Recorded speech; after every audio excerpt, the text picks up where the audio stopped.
We are glad that you have joined us for part 4 of Untangling Our Relationships. And I can tell you that I'm already partly untangled because I have been drafted to the Red Bull sailing team. Did you guys know that? I'm rail meat on the Red Bull sailing. I think that was the Sydney to Hobart boat that you put up there. That's a famous catamaran in the America's Cup and the sailing and everything like that. So I must scrub my Facebook more often. My wife doesn't even watch it. She doesn't even laugh. We need to make sure we post good pictures on Facebook because they may be used at one time or another into sermon material. I hope that you've been blessed. I'm going to pause for a word of prayer and then turn the time over to Dr. Cafferky. And we have lots of triads and dyads and quadads. Yeah, that's right. Calling all men. Calling all men. Please don't let me be the only one here with my friend Daniel. Oh, maybe they're watching the children. Fat chance, huh?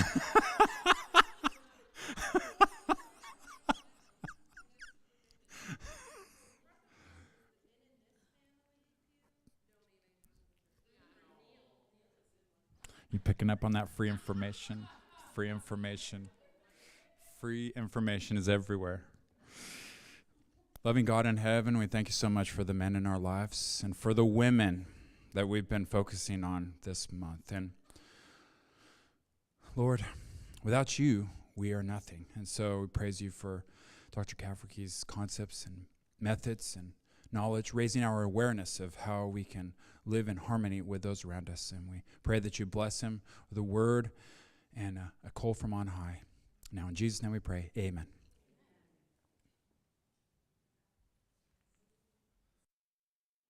How's the volume? Volume's good? Okay. So I have 2 vehicles at home. I have an SUV and I have a sedan. I have a Pilot and a Camry. One of them is white, one of them is red. If I say that I have a red vehicle, which vehicle am I talking about? Pilot. How do you know? Oh, because your dad is a pilot. Okay, that must be the answer. Good. Which one is the white car? Okay. Have we seen sedans that are multiple colors? Yeah. Okay. Have we seen Pilots SUVs that are multiple colors? So just because it's red or white doesn't automatically mean it's a certain type of car. Just like, will you be using 2 labels today? Stable and unstable. And whether something is stable or unstable has nothing to do with the amount of dysfunction. Stable and unstable have nothing to do with the amount of dysfunction. You can have a stable triangle that is dysfunctional or a stable triangle that is healthy. You can have an unstable triangle that is healthy. You can also have an unstable triangle that is unhealthy and dysfunctional. It's difficult because words don't have meanings, they get meanings. And when we hear unstable, we sometimes think, oh, that must be bad. But not necessarily. Sometimes we want triangles to be unstable. So stable and unstable has nothing to do with the amount of dysfunction in the triangle. Okay, we're on board with that? So one quick question. If I say a triangle is stable or unstable, does that have anything to do with the health of the triangle? No, it's totally separate from that. Great. So stable triangles want to stay the same. Stable triangles want to stay the same. Stable triangles resist change. I have 3 stools at my house. One stool does not have those little pads at the bottom. Because of that, I'm always rocking around. I can't quite get a good, comfortable position. Triangles that are unstable don't like being unstable. Unstable triangles want to change. Unstable triangles want to become stable. Stable triangles resist change. Unstable triangles don't like that. They want to become more stable. So we'll be talking about the instability of the triangle and then how to detriangulate ourselves. Here we go. So I want you to think of triangles as having power in and of themselves, separate from the people, separate from the parties or the dreams or the addictions or the hobbies or the grandmas, the grandpas, or the children, separate from the people in the triangles. The triangle itself has its own character. And the character is either stable or unstable. And the stability predicts whether or not the triangle itself will want to change. So unstable triangles want to become stable. Unstable triangles want to change. Stable triangles want to stay the same. They are resistant to change. So do the labels of stable or unstable have anything to do with the amount of dysfunction in the triangle? No, totally separate. So don't let the word unstable throw you off. Because stable triangles, the triangle itself is resistant to change. Doesn't mean it can't change, but it's going to resist it. And unstable triangles, the triangle itself wants to change. So here are two types of stable triangles. Stable triangles want to stay the same. One, there are three people or three parties, and everyone gets along, one big happy family. This is one type of stable triangle, and stable triangles resist change. This is another type of stable triangle where you have two people who get along, and they have a common enemy. They both don't like this individual. That's also a stable triangle. And I'll be spending the rest of our time going over this 100 times, because if I'm not a good teacher, at least I can be repetitious, right? And through sheer repetition, hopefully you'll eventually be getting this. Unstable triangles want to change. This is one type of stable triangle where there's an individual trying to get along with two different people, and these two people have tension. This is also an unstable triangle where nobody gets along with anyone else. So these triangles down here are unstable and they want to change. These triangles up here are stable and they resist change. So here's an example of a stable triangle. Ruth, Naomi, and Boaz. Everyone gets along with everyone else. This is a stable triangle. Here's another stable triangle. In Genesis 16, Abram, Hagar, and Sarai, they are all getting along at this point in the story, right? So this triangle is resistant to change. Doesn't mean it can't change, but it's resistant to change. Here are some interlocking triangles. We have Miriam, baby Moses, Pharaoh's daughter, and Jochebed. Now we have these triangles. There's multiple triangles here, and all of these triangles are resistant to change because all of these triangles are stable. Good. All of these are stable triangles. So you're going to see lots of images up here, and I'll be quizzing you 100 times, stable or unstable. Because if we can recognize it here, we can draw out triangles in our own lives, and we can understand if the triangle is resistant to change. Doesn't mean it can't change, but it might be resistant to change. Or if it's unstable, which might mean this unstable triangle might actually want to change. So no bond is stronger than two workers who hate the same person. So me and my best coworker, and there's this new person we don't get along with, so we have a common enemy. We have someone we can talk about that we don't get along with. This is a stable triangle. Now, if a triangle is stable or unstable, does that have anything to do with the amount of dysfunction in the triangle? No, it's totally separate label. Good. So these two people have a common enemy. This is a stable triangle. I am a Seahawks fan, and I do not like the Patriots. So I am always against the Patriots. I'm also always for whoever is playing against the Patriots. So I always get along with whoever's playing the Patriots, and we both agree the Patriots are the worst team. This is a stable triangle. This is resistant change. Genesis 3:15, and I will put enmity between you and the woman, and between your seed and her seed. God, we know that this is not going to be changing between God and the deceiver. And as God set it up, he said, I will put enmity between you and the woman. God created a stable triangle that is resistant to change. Doesn't mean it can't change, but the triangle structure itself is resistant to change. Now, a certain individual in this triangle may want to try and change the triangle, right? So the deceiver is trying to change the triangle. This, we know, is not going to change. So Satan is trying to change this relationship. He did the same thing with Eve. Are you sure God has your best interest in mind? You can't eat this fruit? What's he holding back from you, right? He's trying to sow doubt here so there could be this here. Or he's trying to repair this relationship. So he's trying to change this triangle, even though the triangle itself, as it was set up, is set up as resistant to change. Because stable triangles want to stay the same. So this is another type of stable triangle. We have a common enemy. Here is an unstable triangle. We are in lots of these triangles. And these are the really uncomfortable triangles, at least for Bryan. Because Y is right here, and Y is wondering why X and Z can't just get along. If these two people could just get along, we'd be one big happy family. It's difficult to be in Y's position because you're trying to maintain a good relationship with one person and with the other person, but these two people are not getting along. So maybe it's you and your partner and your parents. Maybe your parents and your partner aren't getting along, and that's going to make Christmas really awkward because you want them to get along. It'd be so much smoother if everyone could just be adults and get along, but that's not what's going to happen. Or maybe it's you and friend one and friend two, and they used to be good friends, but something happened, they had a falling out, and all of a sudden, you can't do things with the friends the way you used to, and you just wish we could all just get along. It's difficult to be in this position because, as we talked about earlier this morning, the more you get involved in their distress, the more you experience the distress of that relationship. The more you get involved to try and fix the unresolved tension, the more you will experience the distress of that situation. Could be a teenager and a partner. Any sort of triangle you put up here, it doesn't matter the different parties in the triangle because we're focused on the triangle itself. And unstable triangles want to change, and stable triangles want to stay the same.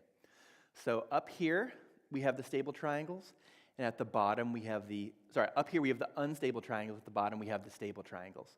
So if you're wanting to get over here at the bottom right, sometimes people think this is the best kind of triangle down here, where everyone gets along.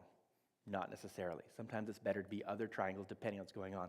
Let's say there's person one, let's say there's Pastor Vince and someone he's helping, and that person has an addiction to pornography. We don't want everyone to get along here in this triangle, right? So we don't always want this. Sometimes we want tension to be there, and that's the healthiest way that triangle could be. So unstable and stable have nothing to do with the amount of dysfunction or how healthy or unhealthy the triangle is. But if we are here and nobody gets along, if we were going to get these individuals in the top left all the way down to the bottom right, you have to go through these different gates of unstable to stable.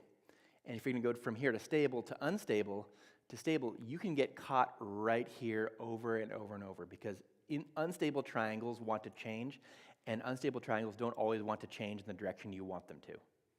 Sometimes they go back to a different type of stability that you don't want, but the triangle is always going to seek, if it has a mind of its own, is going to seek stability. No one can serve two masters. Either you will hate one and love the other, or you will be devoted to one and despise the other. You cannot serve both God and money. So if it's me, master one and master two, they're going to want to make me choose a side. And it may not necessarily be the masters, it may be the triangle in and of itself is wanting to change. So if there's a triangle that is unstable, what does that triangle want to do? That's right. If there's an unstable triangle, that triangle wants to change. It wants to become stable. If you have a stable triangle, what does that stable triangle want to do? Yeah, it resists the change. It wants to stay the way that it is. Doesn't mean that like an unstable triangle will automatically change. It doesn't mean that a stable triangle will never change. It means it's resistant to change. It's more robust against change. So we have an individual here. So I don't know if this individual is pro-drums or anti-drums, but I'm guessing there are some people in this congregation that might be more pro-drums and anti-drums. So if this individual says, okay, well, I'm trying to maintain a good relationship with everyone, regardless of whether or not they are pro-drums or anti-drums, he's going to be in an unstable triangle because both of these sides want him to pick a side. It's the triangle itself that is pushing this because Team No Drums is saying, look, if you have drums up on stage, we're not coming to church. I'm out of here. Pick a side. And this side is like, look, can't we have like a djembe or something? Something to add some percussion, some beat? Because if we don't have any of that, it's hard for me to participate in the worship experience. So these individuals might say, if you're not having drums, we're going to another church. So what's happening is this unstable triangle is wanting to change, and maybe this individual just says, can't we just get along? Can't we just take turns having drums some Sabbaths, some not? Can't we all get along? But they are diametrically opposed to each other. It's hard for these two individuals to get along. How are you feeling about this idea so far? Good? In rhythm. Okay, I'll accept that. Okay, Team Law versus Team Grace. Some individuals like to emphasize one side over the other. And maybe this individual is trying to maintain a good relationship with both sides, but these two sides are sometimes at odds with each other. And this is a difficult situation to be in because the more you get involved in this tension, the more you experience the distress of that relationship. There's another one coming, don't worry. Okay, I don't know what's going on at home, if we're a cat family or a dog family. Some families are both. Some families are clearly cats or clearly dogs. And sometimes, if you have people that are only pro-cat or only pro-dog at home, it can be difficult to maintain a relationship with them because they're at each other. I don't know what was going on during the pandemic when it first hit here, what the rules were about mask or no mask. In fact, Pastor Vince wasn't here when the pandemic hit, right? You're in another location. But here at this church, I'm guessing there were individuals who were pro-mask, pro-social distancing, and wanted to maintain it so we don't pass anything on. And there are probably some individuals who are anti-mask, because if you do that, then you're not trusting in the Lord, and you're not trusting in what's actually happening inside America. And we could say, well, if you're going to be wearing masks, then you're not actually following Christ in the Bible. Instead, you're following what the government is telling you what to do. There's all these reasons for why you're pro-mask or anti-mask. And that could have been a point of contention. And some churches are still recovering from this dichotomy between these two sides. Because maybe the church didn't open up as quick as this side wanted, and maybe the church opened up too quick for these individuals, so they're not going to come. So this triangle itself is trying to change. It wants this individual to always choose one side. Something needs to change. And then the triangle feels more stable. Okay? So I'm guessing there are individuals in this church that might be more Blue Lives Matter, maybe some more Black Lives Matter. And there might be some difficulty with these two parties getting along. That might change the way they interact in church, in Sabbath school. In fact, you could probably put mask, no mask, whatever president you voted for, Black lives, blue lives, a whole bunch of things in different categories, because there are certain worldviews that it can be difficult for those two parties to get along. What do you do when you are friends with individuals on both sides? This is a difficult situation to be in.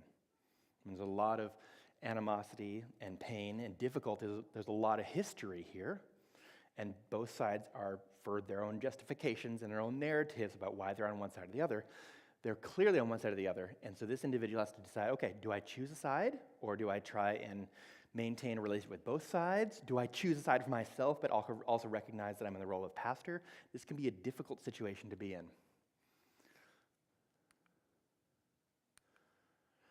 There are different approaches to COVID, whether you wanted to get vaccines or pursue alternative methods to try and prevent the degree of illness that could be spread to you or how severe that could be.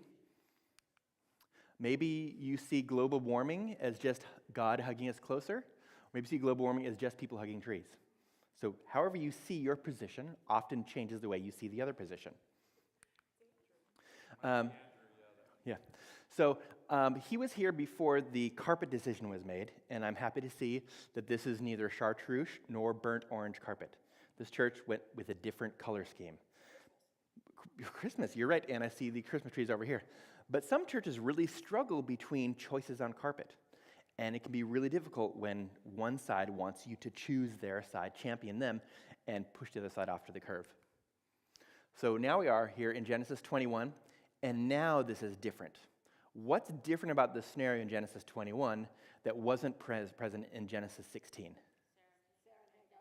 Sarah and Hagar. So Sarah and Hagar were there before. Well, their names have changed, right? Sarah couldn't get pregnant. So she was the one who came up with the idea with Hagar, though, right? So what's happened now, 5 chapters later? Why? Because there's a baby, right? If you hear this morning, we talked about how the addition of a third party can change how two people interact. The baby isn't even here yet. I mean, it's here, but it's not out. But just because of the presence of the baby has changed the interaction between Sarah and Hagar. This is an unstable triangle. It's uncomfortable to be in this triangle, and unstable triangles want to change. And so Sarah mistreats Hagar. Hagar runs away. God tells Hagar to go back, and now there's a baby, and we know that Sarah is not present at the birth. This is clearly not her child. This is Hagar's child. So we know that Sarah does not like this baby. So we have an unstable triangle here, and now this triangle, is this triangle stable or unstable? Hagar, Sarah, and the baby. Well, Sarah doesn't want to change, but the triangle itself, let's look at the triangle. Let's not even look at the people in it. The triangle itself, Hagar and the baby have a common enemy. We see that? So this is actually a stable triangle. Because two are in sync, and they both don't like this other third party. So we have an unstable triangle here, and a stable triangle down here. I'm going to rotate this like 180 degrees. I'm just going to flip some people around so you can see how the triangle could be drawn in many different ways.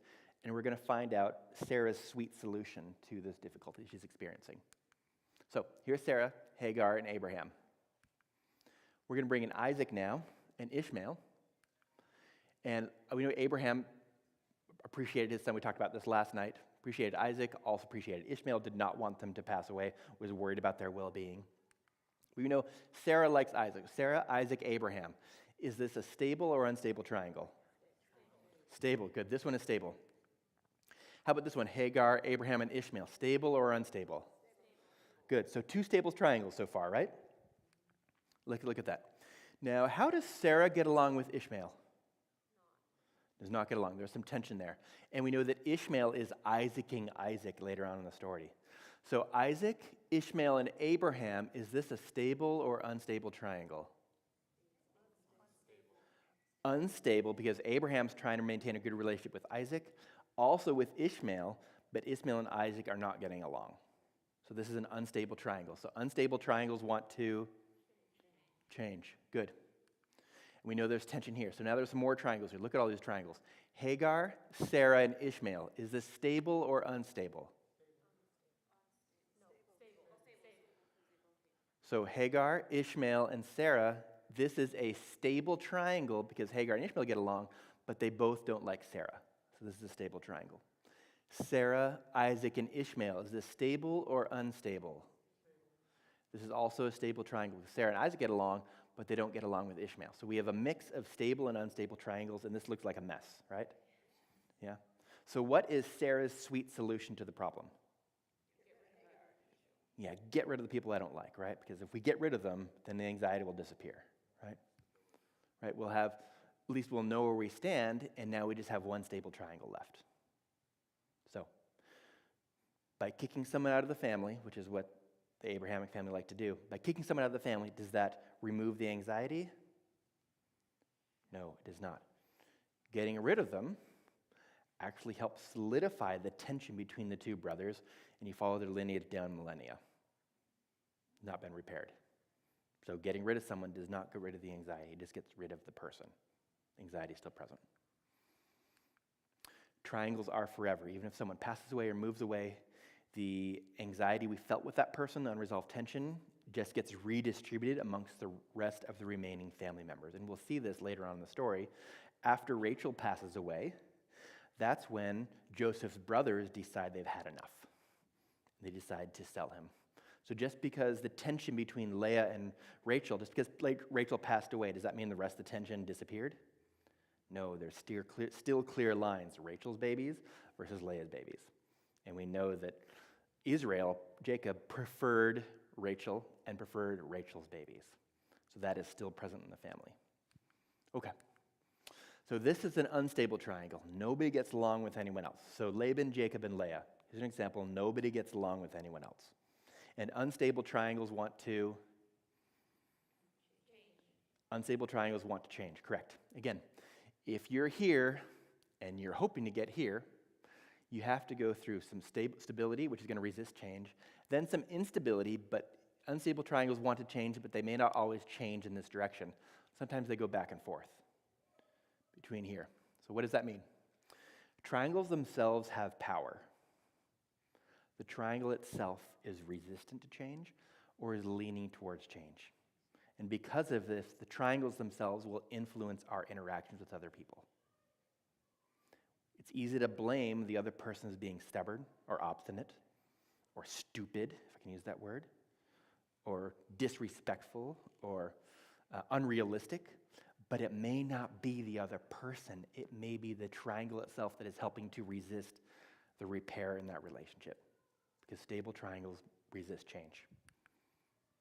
So maybe you're like, ooh, Bryan, you've been talking I don't really understand the stable or unstable triangles. I don't really catch this, but I'm afraid to raise my hand and ask a question.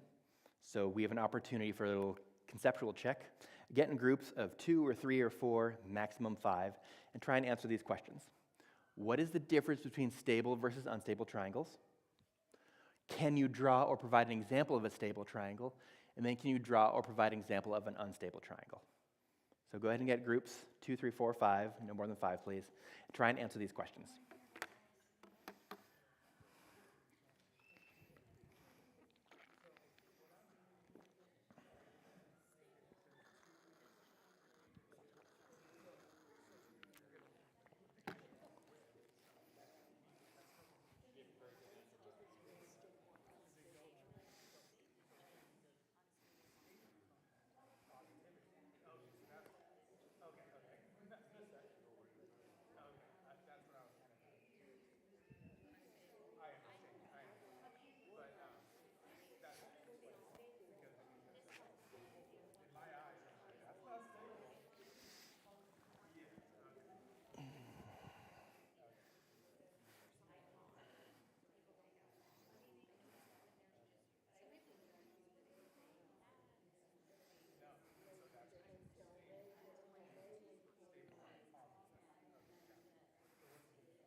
All right, raise your hand if you want another minute.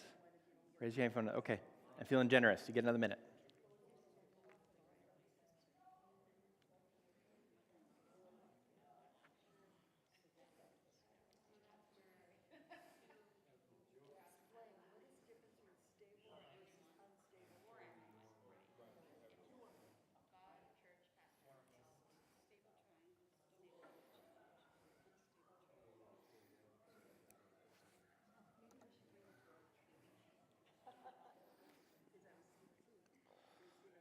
Okay. Help me out. What's a good answer you heard from yourself or someone else around you? What's the difference between stable and unstable triangles? Stable doesn't want to change. What do unstable triangles want to do? They want to change. Good. Another way, if you just want to think about it mathematically,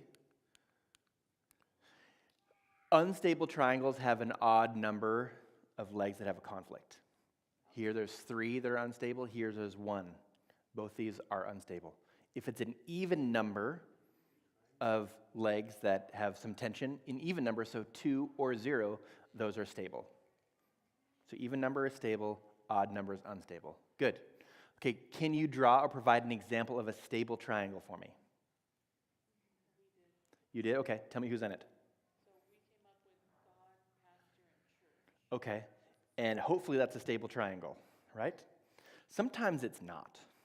Sometimes there's conflict somewhere between the church and the pastor, or between the pastor and God, or maybe between God and the church, or God and the pastor. Sometimes there's tension there, right? Hopefully it's a stable triangle. Hopefully they all get along, right? Good. What's an example of an unstable triangle? I have an example. We didn't talk about it. Well, my daughter started kindergarten way back when. The teacher said, I'm just warning you, when it comes to girls, they're always in groups of 3. And someone is always out. And then another day or 2, and then a different one's out. But there's still 3 are still. Okay. So when I hear that, so the example was when my daughter was in kindergarten, the kindergarten teacher told me that girls are often in groups of 3, and one of those 3 girls is often on the outs. So when I hear that, that means 2 girls are getting along, and they both don't get along with that third person. That's actually a stable triangle because they have a common enemy. Oh, even though it's still it changes. It might change, it rotates, but it's still a stable triangle. It's just changing who's receiving the tension. Because the dysfunction, or where the tension is, has nothing to do with whether the triangle is stable or unstable. It can still remain stable, just twist, it just rotates. Different partners, but it's still. Yes? Ooh, pastor, family, and God. Could be a stable or unstable. Okay. So maybe the pastor feels like they have to choose between God and their family or the church and their family. And maybe the family has some tension with the church potentially, but the pastor is working there.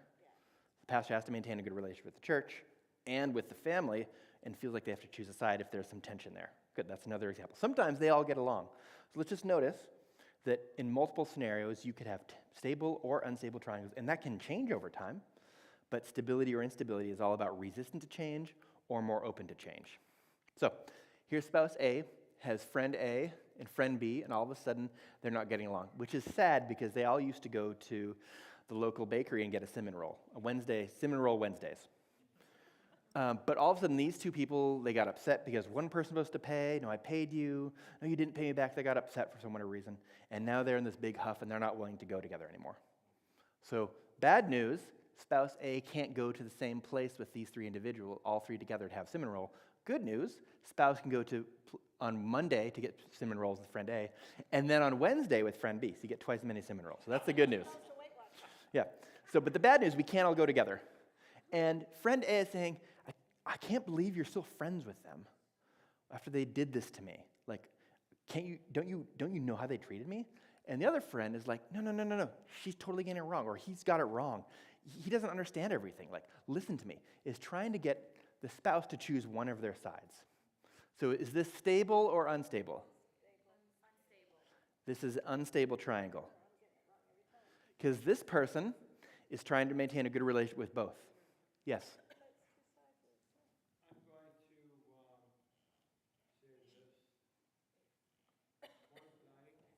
to me personally, after all I see for 67 years, my question is, how much more Jesus Christ do you want in your life other than all this? Yes. Okay. Let's talk about that. Because I think God is sometimes in an unstable triangle with us, trying to maintain a good connection with this person and this person, even though these 2 people did not get along. God is in millions of unstable triangles. And all these people can profess and practice being a Christian and have a good relationship with their Savior, Jesus Christ, but they may not get along with each other. So God is in many different unstable triangles. So spouse A doesn't get along with either of these, and so what does spouse A do? Talks to spouse B about it. I got a problem, and if you were here this morning, spouse A will generate the anxiety. Will share this with spouse B because they have difficulty with what's going on. They tell spouse B. Good news is spouse B already has an opinion. Already has an opinion about friend 1 or friend 2. Likes friend A, does not like friend B. So let's look at this. Spouse A, spouse B, friend. Is this stable or unstable? Good. Spouse A, spouse B, friend B. Stable or unstable?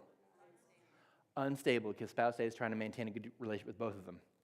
How about spouse B, friend A, and friend B? Stable or unstable?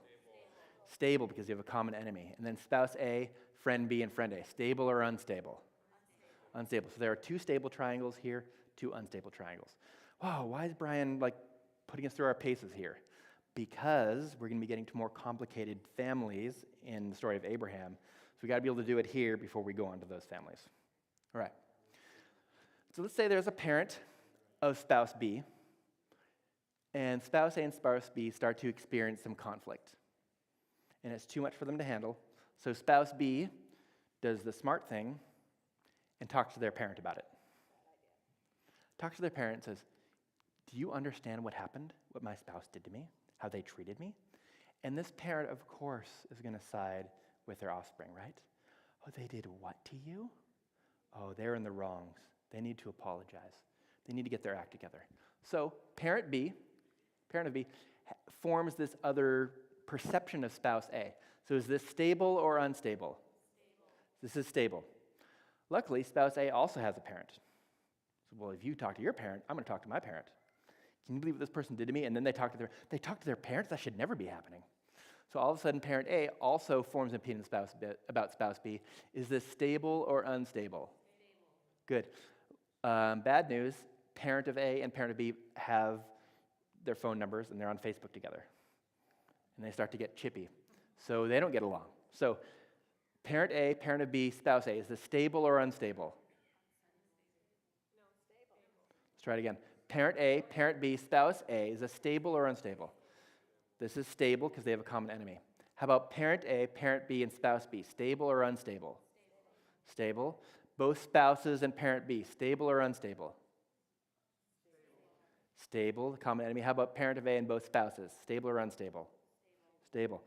Every single triangle up here is stable,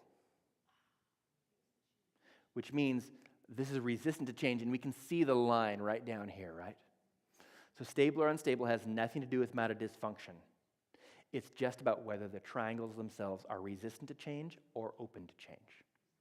So, good news, spouse A and spouse B, they decide to go get some help, get some professional help, or they have a big sit-down conversation to work through the attachment injuries they experience in their relationship, and they end up repairing this relationship. Because they repaired these relationships right here, this changes other triangles suddenly. Because before there was conflict, now there's no conflict. So now, parent of A and these two individuals, this is an unstable triangle now because this one leg changed. So now spouse A is trying to maintain a good relationship with their parent as well as their spouse. Over here, spouse A is trying to maintain a good relationship with their parent and their spouse. So all of a sudden, because these two repaired their relationship, this changed two triangles. Raise your hand if you're understanding that. Okay, let's try it again. So when there's, right now, everything is stable. If two people are able to work past that and repair their relationship, because this leg of the triangle is shared here and here, if they repair this leg, it changes the dynamics of these two triangles. So, what happens is, spouse B starts to get upset with their parent. Hey, you're coming over for Thanksgiving. Like, give it up. We worked through it all already. Why are you holding this grudge for all summer long? We're past that. Why aren't you past it? So spouse B gets frustrated with their parent because, maybe not necessarily because their parent was acting out, but maybe partially because that triangle was unstable. And that unstable triangle wanted to push for change. So now both spouses are upset with parent of B. So this is a stable triangle. Spouse A talks with parent A, look, back off. It's between my partner and I. You don't need to get in the mix. Like, just back off, and we'll be good. We're all adults here. So parent A says, okay, you're right. It's your partner. It's your business. I'll trust you. So now, these have all shifted, but let's look at the triangles. Parent A and spouse B and spouse A, is this stable or unstable? Stable. Parent A, parent B, and spouse A, stable or unstable? This is a stable triangle because there's a common enemy. How about parent of A, spouse B, and parent of B, stable or unstable? This is also a stable triangle, and then spouse A, spouse B, and parent of B, stable or unstable? Also stable. So this has shifted from one type of stable to some instability to another type of stable. And why is everyone mad at parent B? Because this person doesn't get along with any of them. And why is that the case? Holding on resentment, okay. Some of this is out of this person, some of this is out of parent B's control because of other triangle shifts. Parent of B would never have been in this situation had initially, when their offspring came to them, they would have said, whoa, hold on a second. You're having some difficulties with your partner? This sounds like a you issue, not a me issue. So instead of taking sides, saying, I think that it's best if you deal with your stuff. Instead, parent B got involved. Well, they should never treat you that way. And that started the domino effect, and now they are on the outs with everybody else. And they could have avoided that had they decided to remain an outsider. This morning we talked about insider versus outsider. It is not parent B's business to get involved with what's going on with these two individuals down here. If they would remain an outsider, they wouldn't be on the outs with everyone right now. Okay, every behavior is a symptom of the system, right? So sometimes there are symptoms in certain triangles. We're going to talk a little bit about the Haven Church. Just a little bit. I had conversations with some people. It's hard, I'm not going to capture everything. I just chose one out of many different dynamics that might be present here, from what I've heard. All right, we have individuals here who have romantic partners, not everybody. Some people have romantic partners, and some have biological children, but not everybody. And ideally, the people who attend here at church have a good relationship with God, might have a good relationship with their biological children, and might have a good relationship with their romantic partners. And in an ideal world where everyone gets along as one big happy family, the biological children and the romantic partners also have a good relationship with God. But this doesn't always happen, right? And we are not in charge of other people. We're barely in charge of ourselves on a good day.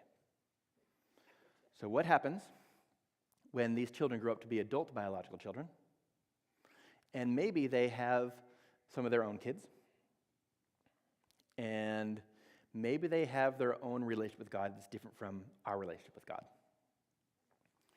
This is an unstable triangle, and this can be uncomfortable to be in when you're up here at the top, because you want to maintain a good relationship with this side and with this side, but these two may not be getting along, and that can be really, really deeply uncomfortable. And it's uncomfortable not just because you care about both sides, but because the triangle itself is unstable. There's something within the triangle that is trying to change because it's unstable. Same thing over here.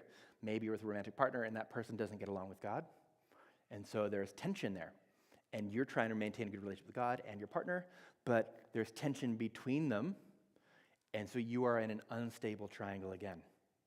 And this is deeply uncomfortable because you care for their well-being and their future salvation, but it's uncomfortable right now because these are both unstable triangles. And unstable triangles are pushing for change, but you may not want to give up on either side, but there might be some pushback because of the triangle. Either there's tension here between you and a romantic partner, because if there is tension here, this would create a stable triangle. And if there is tension here between you and your children, adult children, this would also create a stable triangle. Or maybe you get mad at God for this whole situation. This is just a big mess, and that also creates a stable triangle. Unstable triangles have characters of their own, and they're trying to push for change. And this is why it can be unpleasant to be in these triangles. So this can be an uncomfortable and painful situation because this triangle is making it uncomfortable for ourselves. It might also be making it uncomfortable for the other parties. For the partners or the children, it's also uncomfortable for them. Or they're saying, don't talk to me about God right now. I don't want to hear about it. So what do we do in these situations if we find ourselves here, where we are in this unstable triangle and we're at the top trying our best to maintain a good relationship with both people, and we really wish that they could just get along, but we're not in charge of them? What do we do?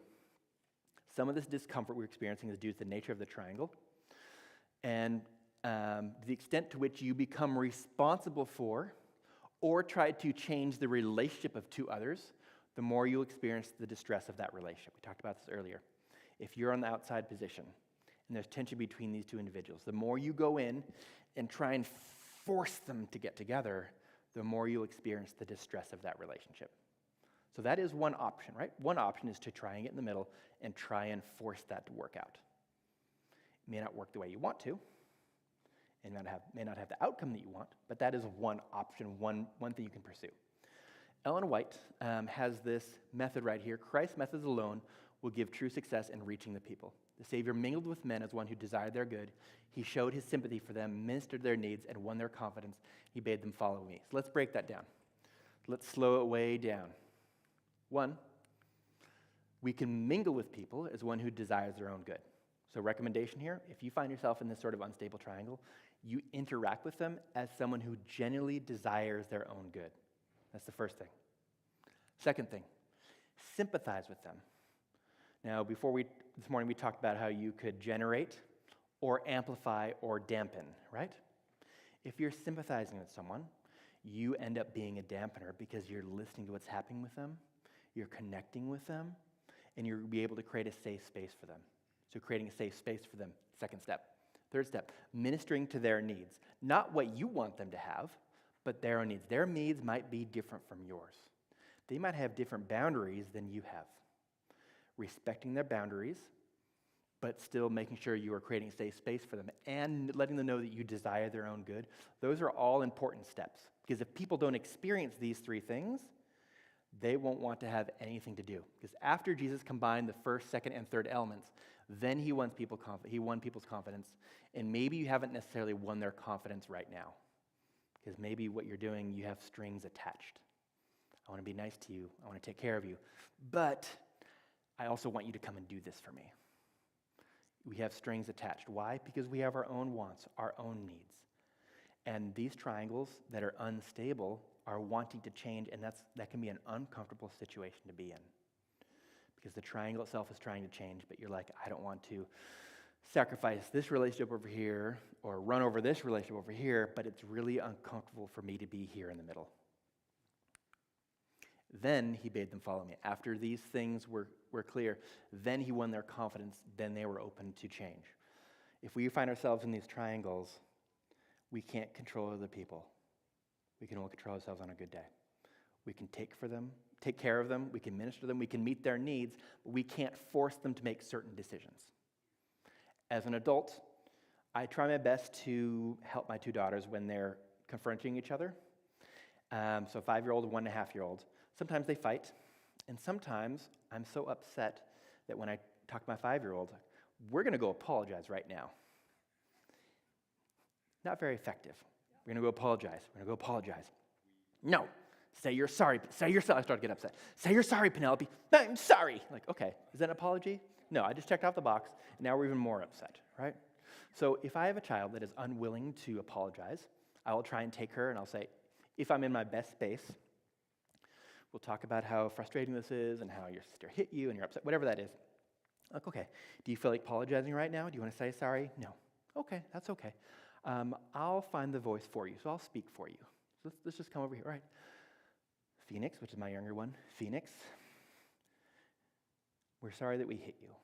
We know that we love you, but sometimes we get mad and we hit you, and we're sorry about that.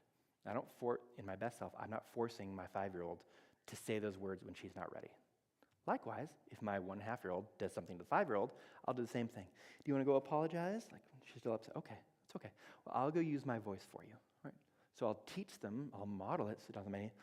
Penelope, we knew you took your things without asking, and you were trying to build some blocks, and we knocked down your tower, and that made you upset. So what I did hurt you. We're sorry about that.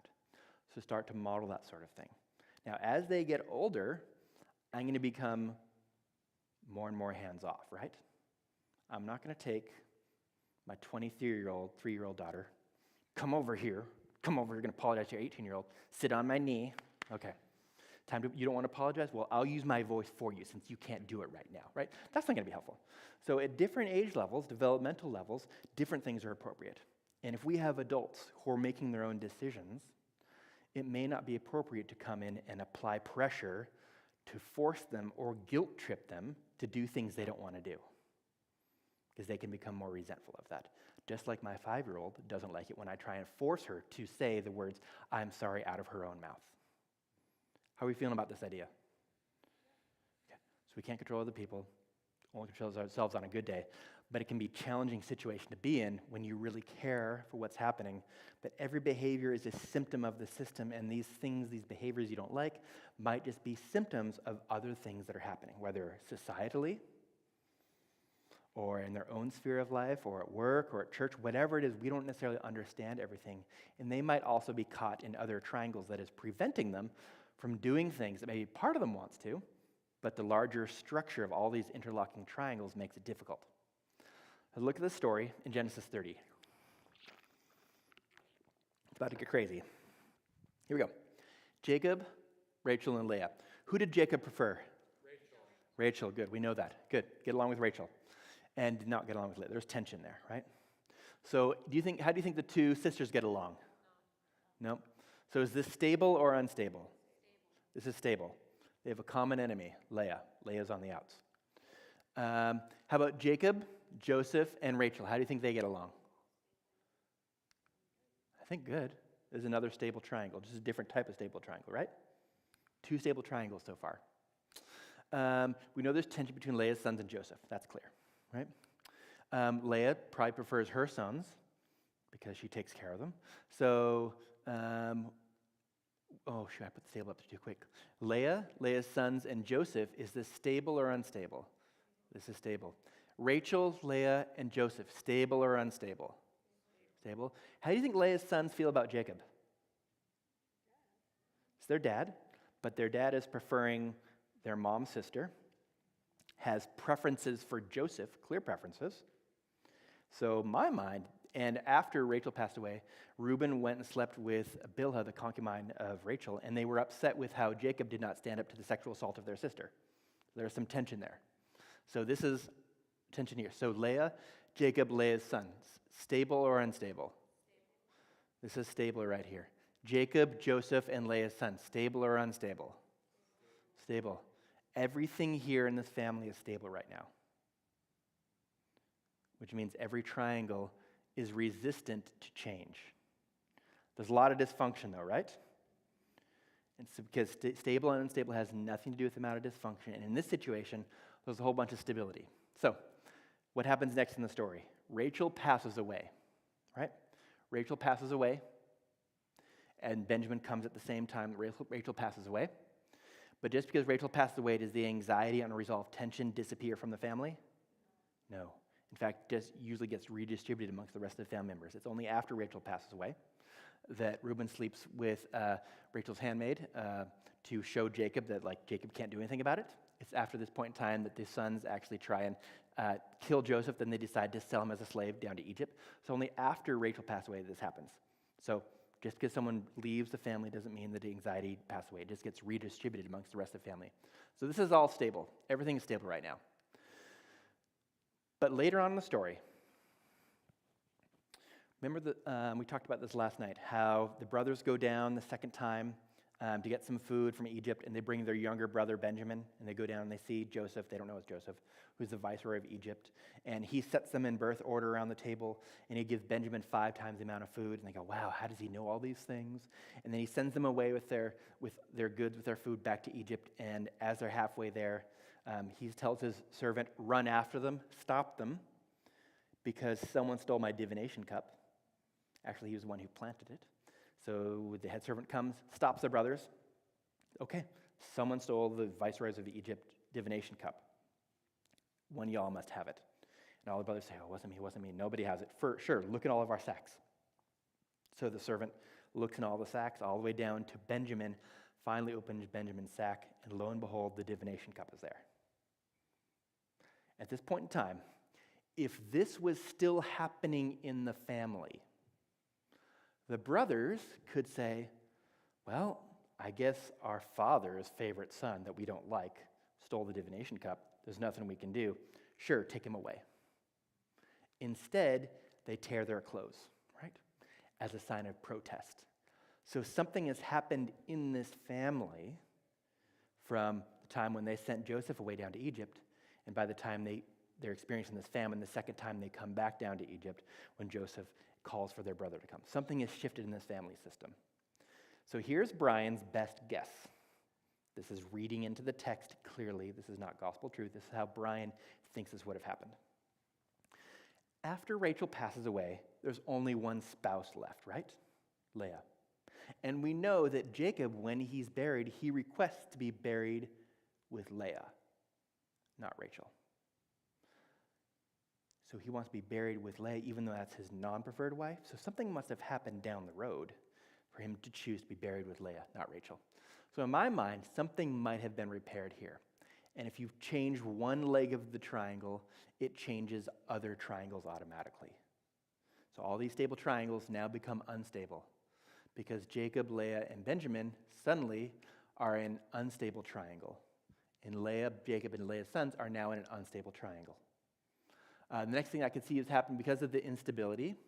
Maybe Benjamin is young, and he doesn't have his favorite son Joseph to rely upon, so maybe he needs to give more leadership responsibilities to the rest of his sons. So now there's some modicum of respect that occurs here, maybe potentially because of the instability of those triangles. So this triangle becomes stable, and maybe this only biological son of Rachel, he's the youngest of the family, maybe they start to try and take care of him a little bit more. And maybe there's a shift in heart about this individual, and now maybe they repair those relationships, so everything is now stable. It's just a different kind of stable than it was a few chapters earlier. Stable and unstable doesn't mean they can never change or they're always going to change. It's all about resistant to change or more open to change, because I think this is what is happening at the time when the sons tear their clothes and protest, and they say, if you're taking Benjamin down to Egypt, we're all going down to Egypt. We're not going to leave him by himself. Very different familial response compared to, I got to get rid of Joseph, get him out of our family, to don't take Benjamin away from our family, we're going to stay with him. A very different response. Okay, let's take a 5-minute break, bio break, walk around, come back at 3:05, and we're going to finish up.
All right. So we talked about this morning our roles in the triangles. We either generate or amplify or dampen. We talked about our position in the triangle, whether we are an insider and we're part of the conflict, or we're an outsider and not responsible for the conflict. And then we just got done talking about the stability or instability of the triangles, or the triangle itself, apart from the people in the triangle itself is wanting to change or not change. So what do we do now that we know all this information? How can we detriangulate ourselves so we don't get roped into other people's unresolved conflict? Now, what I'm about to tell you, some people aren't going to appreciate your growth because they liked it when you were smaller, more broken, and therefore easier to control. God's plan for your life is overturning their agendas. There's a chance that if you start to behave in a different way in these triangles, some people may not like that and they might protest the change. They might be sending you messages, go back to doing the things that we're used to. We don't like the new you. So there's a chance people might not like these changes. And the first change is your mindset. Understanding that you are part of triangles.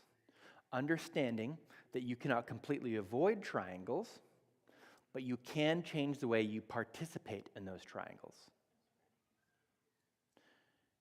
You can operate differently in your relationships in these triangles. So let's start to reflect on some of the ways in which we are involved in triangles in order to learn how to detriangulate ourselves. Detriangulate doesn't mean you leave the relationships, you're still in a relationship with them. It's just the way we are participating in the triangle.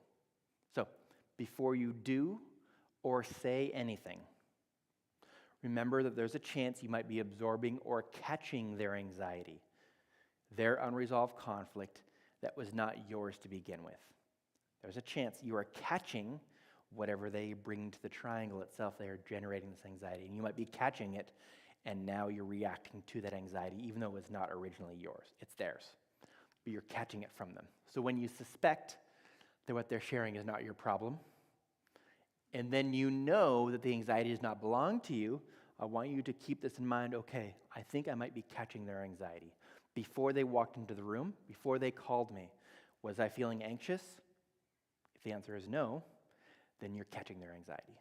If you were anxious ahead of time, maybe you're experiencing your own anxiety, or yours and theirs. So one of the big litmus tests for whether or not you're catching their anxiety is if you find yourself solving their problem, you are definitely catching their anxiety. And I'm wondering if I was anxious before they came into conversation with me. That's another way to decipher. Is it my anxiety or their anxiety? And we are not responsible for other people's behaviors. We are only responsible for our behaviors. We're not responsible for their happiness. They are responsible for that. We are not responsible for their choices. Only they are responsible for that. We are in charge of ourselves. We can care for other people. We can't force them to make certain decisions. So 2 immediate questions to ask yourself. 1, is this my problem? What they're bringing to me, is this my problem? Second one, is this my anxiety that I'm experiencing, or am I experiencing and catching their anxiety? If you can do this, if you can decipher whether it's my problem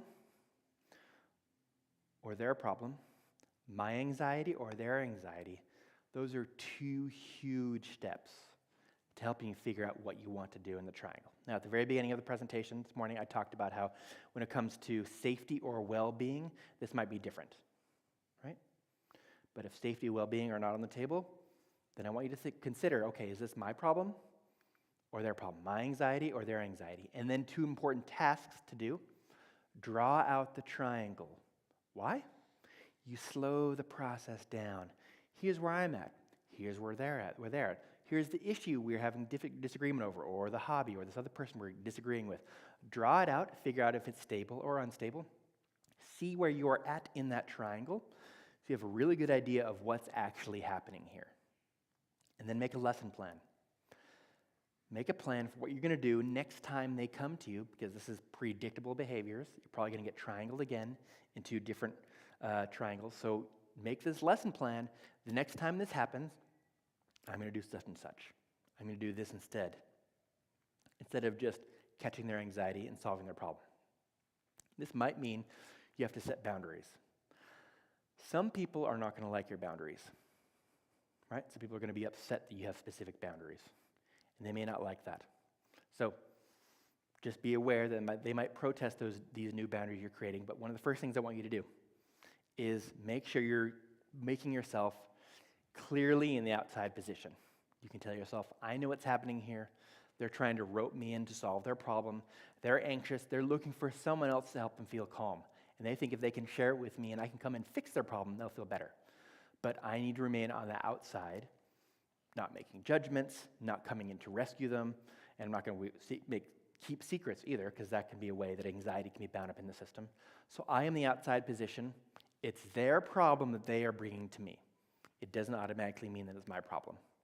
Second thing, be an anxiety dampener, right? We talked about you could be an anxiety generator or an amplifier, but if you do either of those things, you're going to pass that anxiety on to other triangles or make a big deal about the anxiety they're bringing to you.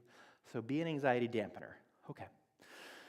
I know that anxiety can pass from person to person, but calmness can also spread.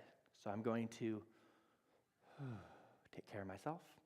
They're coming in with potentially anxiety-provoking news that they need help with, but I need to make sure that I'm not caught up in the whirlwind of their anxiety. Otherwise, I can't provide any help to them, really. I'm just getting sucked into their whirlwind. And finally, recognize where you're located in the triangle with regard to stability or instability. If you can do these things, you are miles ahead from where you were before. Why? Because you can start to make intentional decisions about whether or not you want to help this person and how much. Now, there's a chance this whole time you've been thinking, Bryan, this doesn't sound very nice. To remain in an outside position, to not help other people. How can we not help other people? Aren't we supposed to be helpers? Isn't that what we're supposed to do? Yes, we're supposed to, but I think we can do it in a different way. And here's how. We use second person singular or second person plural language. We say you. So from a neutral yet encouraging stance, you can say, wow, so what are you going to do about it? What do you think should happen next? This is important because they are bringing you a problem. And you're going to recognize, is this my anxiety or their anxiety? Okay, this is their anxiety. Is this my problem or their problem? Oh, this is their problem. That means it's not mine to carry. So I'm going to put up this invisible little wall here. They're going to vent or complain, and everything they say is going to bounce off, boing, off my hands into this little receptacle in front of me that it's theirs, it's their issue. And I'm going to make sure to give them an opportunity to think through this, because it's not mine. So what are you going to do about it? This sounds hard. What's the first step for you? Okay, I can see you've been dealing with this for a while. But I also believe that you're resourceful. What do you think is the first step that you need to do to help find some resolution? And really giving them an opportunity and letting them know you believe that they can find some sort of solution. Well, I know you're capable of taking the best course of action, which is going to help you in the best way possible. So, what do you think you need first? In doing so, I'm supporting, but I'm not jumping in to rescue them, right? I'm letting them know that I'm here to listen and help, but you are the one who's doing stuff because it's your problem. I'm sorry you're in this difficult situation, but I'm confident that you two can come to a resolution. What do you think you need to get there? Now, this is clearly from an individualistic culture perspective. In more collective cultures, there's expectations, social contracts that we get involved in other people's stuff, right? That's how we take care of family. So you can still use, okay, what are we going to do about this? You can use the we language, but in your mind, think you. Okay, we can get through this. Okay, what do we need to do first? Okay, let's just take a minute. Let's just breathe. I'm going to dampen. Okay, thanks for bringing this to me. Okay. All right, I know you've thought about this. I'm just hearing it for the first time. All right, what do you think needs to happen? How are we going to get through this? So you're part of the process, but you're thinking, okay, this is their problem, right? And I don't want to rob them of the opportunity to learn how to tie their shoelaces. My 5-year-old daughter is still using Velcro. Age 6 or 7, she will probably transition to tying. And I know that's going to be a complicated process because I remember struggling with tying my shoes for months. there are going to be times when we're getting ready to go to school when I do not have the time or emotional capacity to be patient with her tying her shoes. I'll probably step in, tie those shoes, let's get in the car. There are going to be other times where we have enough time built into the schedule where she's going to sit and struggle with her shoes, and I promise you she's going to protest because it's hard to do those things. It's hard to tie your shoes, especially if you've never done it before. It's an emerging skill. But if I continue to tie her shoes and always rescue her, she's never going to get the chance to struggle and gain mastery over tying her shoes. I don't want to rob people of the opportunity to struggle. Success is built with the bricks of failure. You need to fail and learn to be successful. You can't be successful without failing. So if I never allow this individual to fail, they're never going to experience success. And if they do experience success, it's only because they've learned to be dependent on other people to do the successful things for them. So I need to let my daughter struggle and fail and get upset. And I have to be okay with that. Just like other people might come to you with their problems, and they may want you to jump in and fix it.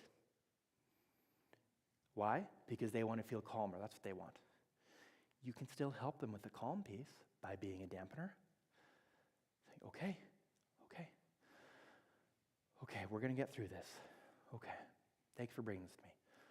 All right, what do you think you need first? And really give them a chance to slow this down and develop some of their own solutions, because your solutions may not fit them.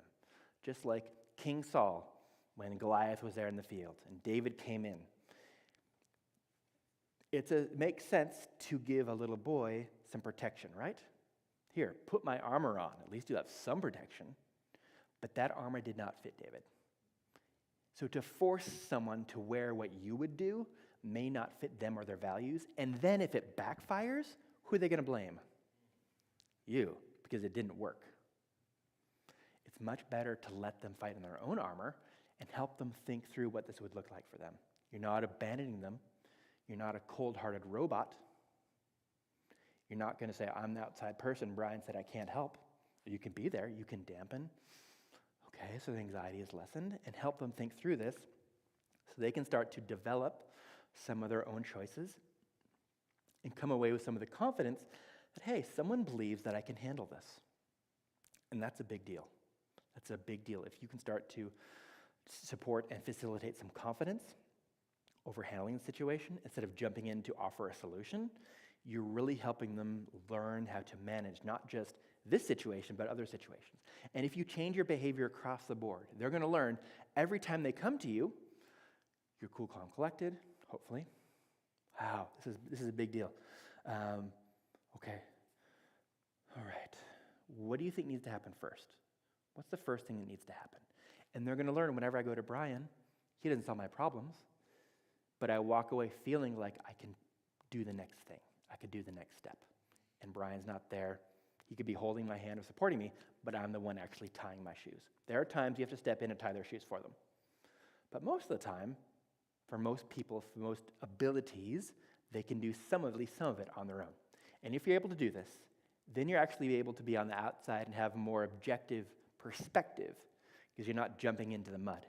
You can be more aware of the push and the pull of what's happening. And instead, you can act and behave in accordance with your values instead of getting sucked into their world and trying to solve things from their values. You let them identify their own values and their own steps. So this means that you're not reacting to their anxiety. Instead, you're responding in accordance with your own values. Keeping a clear boundary. This is your challenge and your unresolved conflict, but I'm here to support by providing a safe space and helping you think through what you need to do next so they can actually take ownership of what's happening. And if you can do this, you have this outside perspective and understand what the violated values might be underlying these conflicts. Because oftentimes people are hurt or upset because some value has been violated or boundary has been crossed. And if you're in the mix of it, it's really hard to see what's actually at stake because you're in the forest. You can't see the forest for the trees. But as an outsider, you can be, if they come to you for some perspective, you don't have to necessarily offer your first perspective. You can be a dampener and say, okay, So tell me what you're seeing. What is happening here? Really help them to develop some of these things, and you could do reflective listening. So I hear you saying that there's this pattern of people getting frustrated with such and such. So you're just reflecting back to them what they're saying, so they are the people who are actually generating some of these solutions. And when you do this, if you remain on the outside, you create something called second order change. You're recreating the rules of this relationship. No longer are they able to come and just dump hot potatoes into your lap. Remember we talked about in our social systems, there's often this social contract where you just pass potatoes amongst one another. You're teaching them, I'm no longer willing or available to take other people's hot potatoes. I got enough hot potatoes on my own plate. So when you bring hot potatoes to me, I can set my plate aside. Say, okay, what's happening here? Oh, that sounds hard. Boink, boink, all their potatoes are going back onto their own plate. Wow. What are you going to do with these potatoes? What's the first thing you think needs to happen? Instead of, give me that, I'll take your potatoes for you. I'll champion this for you, because they're going to learn, they come to you, you solve their problems, and they just have to keep bringing you potatoes. So every single time you have a problem, you call Pastor Vince, every single time, and he's going to have a sweet time on his phone, right? So, you are not on call for other people. You're allowed to have boundaries. And if there's some social contracts where you're supposed to be available, you can still be available, but still empower them and to find solutions for themselves. And your calm unwillingness to be roped into their triangle will model a new and better way of managing anxiety in the relationships in that system. You're no longer just shoveling snow to the next driveway. You're saying, whoa, hold on, I don't need snow over here. I have enough snow. But you want some help with your snow? Okay, what's the first step to clearing off a little corner of your driveway? What could we do? In your mind, you're thinking, what are you going to do? Instead of, how am I going to jump in and save you? Okay. Bryan's been talking quite a bit again. Let's take a break. Let's have a conversation in groups of 2, 3, or 4, or 5. What can I do to detriangulate myself from a challenging triangle? And how could the ability to detriangulate myself help my family or my church? So let's meet together, try and answer these questions.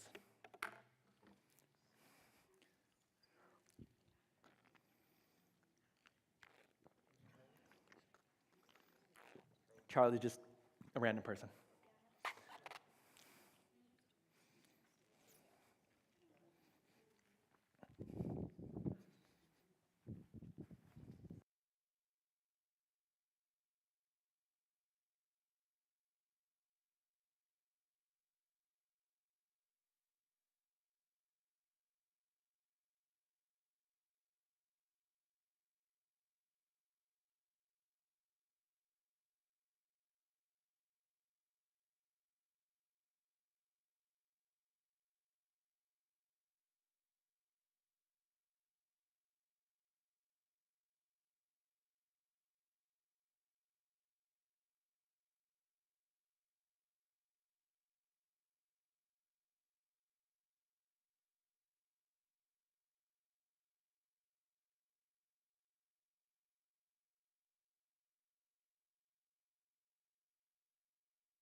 All right. Raise your hand if you want another minute. Raise your hand if you want another minute. Okay. I'm feeling generous. You get another minute.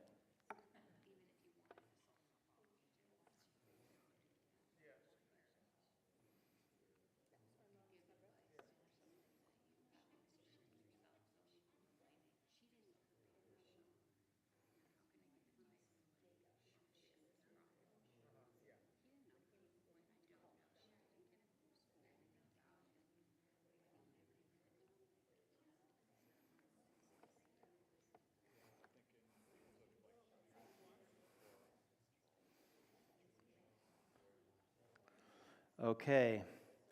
Help me out. What's an answer you heard from your group, either from your own mouth or someone else's mouth? What can I do to detriangulate myself from a challenging triangle situation? What can I do? Tell them that they have the answer. Okay, so facilitate an opportunity where they can develop some of the answers, share some of the answers from within themselves. Good. What else can we do? I'd say don't keep telling me the same problem over and over. Okay, so you're setting up, that could be setting a boundary. You don't want to keep hearing this over and over and over. Okay, that could be setting a boundary. Okay, what else can you do? Carrie in our group said when they tell you a problem or something, you kind of rephrase it and tell it back to them. So reflective listening. So I hear you're frustrated about so-and-so. Is that right? Yes, I'm frustrated. And they keep talking, right? Yeah, so you're not saying, great, I'll take this from you and I'll solve the problem. Okay, so I hear this is a problem. That's what's happening? Okay, so you're making sure that they are part of the conversation, not just dumping their hot potatoes onto your lap, right? Keeping the hot potatoes on their lap. Good. What else can we do? Asking them what they're going to do about it. Okay, so what are you going to do about it? What's the first step? Sometimes they don't have a full solution. Bryan, if I had a solution, I wouldn't be coming to you, right? But okay, what's the first step? What do you think is the first? What are some possible ideas you can come up with? So you're helping them brainstorm, but you're letting them generate the ideas, right? Also wondering, is this my anxiety or am I catching their anxiety? That's one of the first steps. And then wondering, am I the outsider and this is not my problem?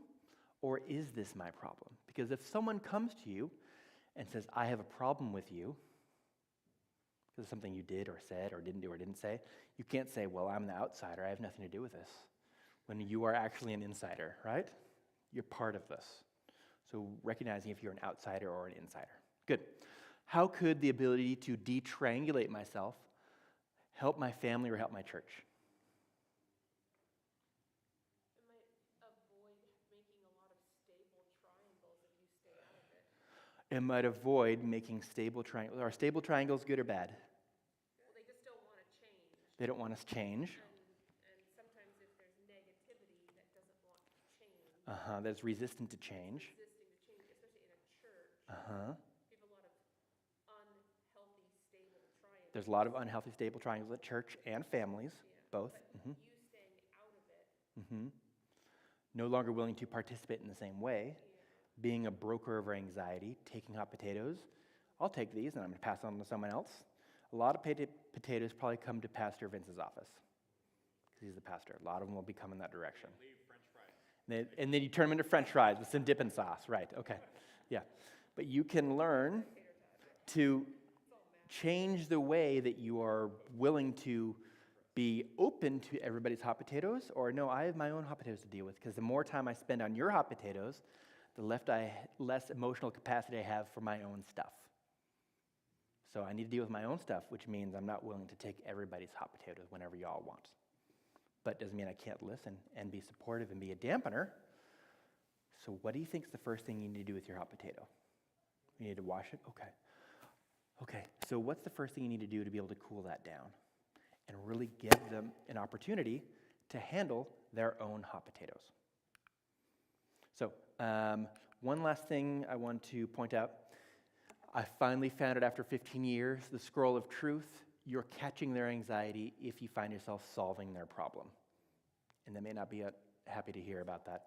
But if you find yourself solving their problem, you've already caught their anxiety. Okay. Usually there's one or two other protests. I didn't hear it today, but I'm going to jump to it just in case. Galatians 6. Oftentimes someone brings this up, how we're supposed to bear each other's burdens. Let's look at that passage. Brothers and sisters, even if a person is caught in any wrongdoing, you who are spiritual are to restore such a person in the spirit of gentleness, each one looking to yourself. Let's notice in Galatians 6:1, there's this tension between restoring other people and also looking to yourself. There's a tension between take care of others, take care of yourself. Next verse. Bear one another's burdens and therefore fulfill the law of Christ. People usually stop here, but Paul has more to say about it. For if anyone thinks that he is something when he is nothing, he deceives himself. But each one must examine his own work. And if he will have reason for boasting, but to himself alone and not to another, for each one will bear his own load. The tension between caring and taking care of other people and caring and taking care of yourself is the fundamental ethical dilemma, and that's what Paul is talking about. There's this dilemma between carrying each other's burdens and carrying your own burdens, right? If we are in a group of people who everyone 100% agrees to always carry each other's burdens, this could work. But this is a group project, and there are some freeloaders who are not helping carrying their own problems. They're letting other people carry their own problems. So we need to be wise about what's happening within the system and make sure you're also carrying your own load. In fact, if you just look at numbers, Paul talks more about looking to yourself, examining your own work, bearing your own load more than carrying someone else's load. It's important to do both, but that's the fundamental ethical tension that we experience in relationships. And we oftentimes lean more towards carrying other people's burdens, and then our own burdens are left to languish. But if you can take care of your own business and be supportive of other people and give them an opportunity to think about and slow down their own challenges, oftentimes they will have creative ideas that fit for them. And if you just come in with a solution, you rob them of that opportunity. Okay, if you're willing to, you can look at the handouts. And if you have a smartphone, you can give me feedback here. You can also pull it from the screen. A little survey about this experience. I will read those. I'll think about them, pray about them, so that I can incorporate that into the next time I do the seminar. I do this about once a week at different churches, and I'm always looking at the feedback so I can improve this. All right, let's pray. Father God, you are a good God who is so patient with us. And we know we can bring everything to you at the foot of your cross, and you are so big you can handle all of this. But we also know that sometimes you let us struggle because you know that we are capable of things that we don't always believe we are capable of. Yes, you will help us. Yes, you save us. And when it comes to issues of salvation, this is all in your hands, and you have already done everything for us. But sometimes, Lord, you let us struggle and fail because you know that success is built with the bricks of failure, and we have opportunities for learning. I pray when it comes to our other romantic relationships, our friendships, our friends at church, our friendships with neighbors and bosses and coworkers and children, that we think about this and we don't get caught in other people's business so that we can help them in a way that's actually beneficial to them and the family system. Amen.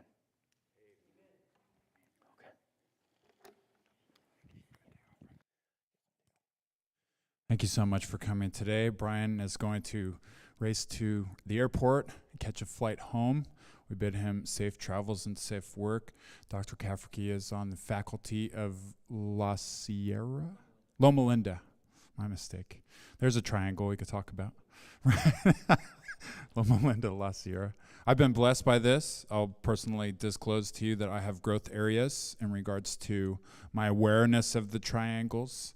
And now, when my twins gang up on me, I'm in a stable triangle, right? Because it's them two against me. Or, vice versa. I want to wish you a good day today. Have a wonderful Sabbath afternoon and a great week. And I will be preaching next Sabbath, so we'll look forward to seeing you all again next week. God bless you.